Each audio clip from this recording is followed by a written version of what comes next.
So what is a trust? I found the easiest way for me to understand a trust is to think of it like a company, like Microsoft or Apple. The law allows you to set up your own private trust or company and use it to pass on your assets when you're gone. It works like this. You set up the trust, and then you give it instructions for what you want to have happen now while you're alive, and then when you're gone after you pass. Now the trust has two important people involved in it. The first is the trustee. Think of them like the CEO. They're the ones who run the company, make decisions, and ensure that the rules that you set up are followed. The next person is the beneficiary. They're like the shareholders.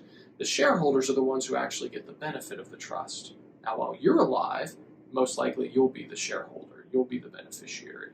That means that the trust exists for your benefit while you're alive, and you can revoke it or amend it or change who's in charge whenever you want to. The trustee, while you're alive, most of the time will be you as well. But the neat thing about a trust, which you can't do with a company, is the trustee and the beneficiary can switch automatically when you pass. So you set it up so that while you're alive, you're in charge, you're the beneficiary, but when you pass, these things switch automatically to whoever you want to take over and manage things when you're gone, and then the beneficiary switches to whoever you want to receive your assets. They can be the same person, but they don't have to be.